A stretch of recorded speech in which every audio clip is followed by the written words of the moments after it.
There is a divide forming right now, and most people do not see it yet. On one side, there are people using AI to skip thinking, to generate answers, to avoid effort, to automate their cognitive lives into a comfortable blur. On the other side, there is a smaller group doing something radically different. They are using AI to think harder, deeper, and more clearly than they ever could alone. The difference between these two groups will define careers, decisions, and lives over the next decade. And the gap between them is not about intelligence. It is about method. Here are 5 ways to use AI as a thinking partner, not a replacement for thought. 2,400 years ago, Socrates discovered something about the human mind that modern psychology has confirmed. People learn and think most deeply, not when they are given answers, but when they are asked the right questions. Most people use AI backwards. They ask it questions and accept the answers. Flip this entirely. Tell the AI not to answer your question, but to ask you questions about it. Tell it to play the role of a Socratic tutor who responds only with probing, clarifying questions that force you to examine your own reasoning. A 2024 study from Carnegie Mellon University's Human-Computer Interaction Institute found that participants who used AI in Socratic mode, where the AI asked questions rather than providing answers, showed 32% better retention of the material and significantly stronger problem-solving performance 1 week later compared to those who simply received AI-generated answers. The psychology behind this is well established. It is called the generation effect. Your brain encodes information far more deeply when you actively generate it yourself rather than passively receive it. Socratic prompting uses AI to trigger this effect on demand. Here is how to do it in practice. When you face a complex decision, open an AI chat and type something like, "I am trying to decide whether to change careers. Do not give me advice. Instead, ask me a series of probing questions that will help me think through this more clearly. Challenge my assumptions. Go one question at a time. Then actually answer each question thoughtfully before requesting the next." The takeaway, the most valuable thing AI can give you is not an answer. It is a better question. Train yourself to seek questions first and answers second. Confirmation bias is one of the most documented phenomena in all of psychology. Once you believe something, your brain works overtime to protect that belief, filtering information, dismissing contradictions, seeking validation. It is automatic, unconscious, and incredibly difficult to overcome on your own. AI can break this pattern if you use it correctly. Before you commit to any major decision, an investment, a business strategy, a life choice, present your plan to an AI and explicitly instruct it to argue against you. Not gently, not with balanced pros and cons. Tell it to construct the strongest possible case for why you are wrong. Tell it to find the fatal flaw in your logic.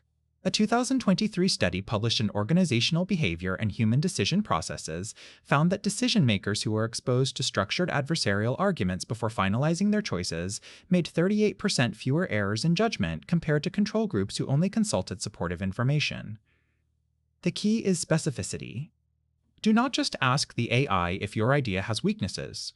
Tell it to assume the role of a skeptical expert who believes your plan will fail, and ask it to explain exactly why and how. Then sit with that discomfort. Read the counter-arguments carefully. Notice which ones you immediately want to dismiss. Those are usually the ones that matter most.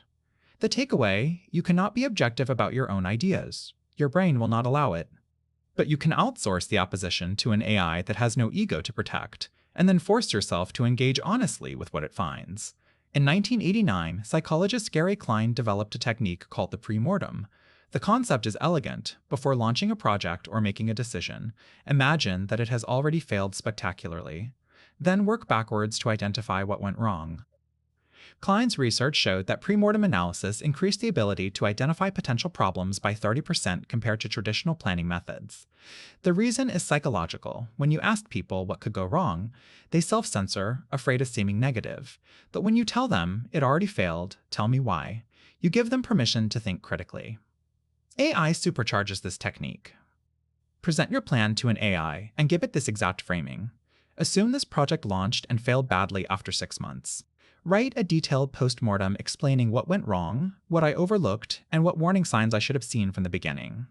The AI will generate failure scenarios you would never think of, not because it is smarter, but because it has no emotional investment in your plan succeeding. It does not care about your feelings. It does not self-censor. It will point out the uncomfortable truths that your colleagues, your friends, and your own brain are all too polite to mention. A 2025 working paper from Harvard Business School found that entrepreneurs who used AI-assisted pre-mortem analysis before launching products identified an average of 2.4 additional critical risk factors compared to those who used traditional planning alone. Several of those risks turned out to be the ones that actually mattered. The takeaway: do not ask AI to validate your plan. Ask it to destroy your plan, while you still have time to fix the weaknesses. Journaling is one of the most robustly supported psychological interventions in existence. James Pennebaker's research at the University of Texas has shown for decades that expressive writing improves emotional regulation, reduces anxiety, and enhances cognitive processing of complex experiences. But most people struggle with journaling because they hit a wall. They write a few sentences and stop. They stay on the surface. They do not know how to go deeper. AI changes this entirely. Write your journal entry, raw, unstructured, honest. Then paste it into an AI and ask it to do something specific. Not to rewrite it, not to summarize it. Ask it to identify the underlying emotions you might not be naming. Ask it to spot the patterns across multiple entries. Ask it to highlight the contradictions between what you say you want and what your behavior suggests you actually want. A 2024 pilot study from the University of Pennsylvania's Positive Psychology Center found that participants who used AI-assisted reflective journaling reported 26% greater self-insight scores on validated psychological measures compared to traditional journaling alone. The AI becomes a mirror, but a mirror that reflects the things you cannot see yourself. It notices when you have mentioned the same fear in 7 different entries. It notices when your stated priorities do not match your described actions. It asks the follow-up question that your own mind conveniently avoids. The takeaway: journal first for yourself. Then use AI as a second pair of eyes on your own psychology. The goal is not AI-generated insight, it is AI-prompted self-insight. Cognitive behavioral therapy is the most empirically validated form of psychotherapy in existence. Its core principle is straightforward. Distorted thinking patterns cause emotional distress. And by systematically identifying and challenging those patterns, you can change how you feel and behave. The problem is that most people do not have access to a therapist at 2 in the morning when their anxious thoughts are spiraling. And even those who do see a therapist struggle to apply CBT techniques on their own between sessions. AI can serve as a structured CBT practice partner. Not a replacement for professional therapy, but a tool for practicing the skills between sessions or for those who want to build better thinking habits independently. Here is a concrete exercise. When you notice yourself caught in a negative thought pattern, open an AI chat and describe the situation and your automatic thoughts about it. Then ask the AI to walk you through a standard CBT thought record, identifying the cognitive distortion at play, examining the evidence for and against your interpretation, and generating a more balanced alternative thought. A 2024 randomized controlled trial published in JMIR Mental Health found that participants who used AI-guided CBT exercises as a supplement to standard care showed significant improvements in anxiety and depression scores compared to standard care alone. The researchers noted that the always available, non-judgmental nature of the AI reduced barriers to practicing CBT techniques regularly.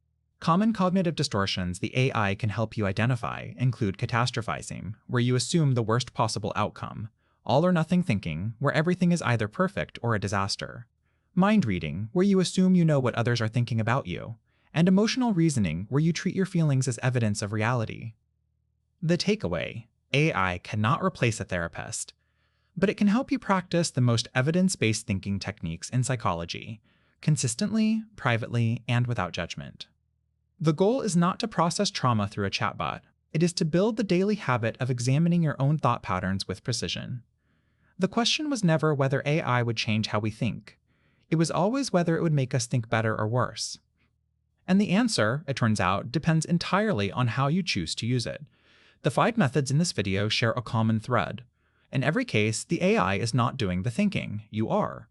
The AI is creating the conditions under which deeper thinking becomes possible, asking the questions you would not ask yourself, arguing the positions you would not consider, surfacing the patterns you would not notice.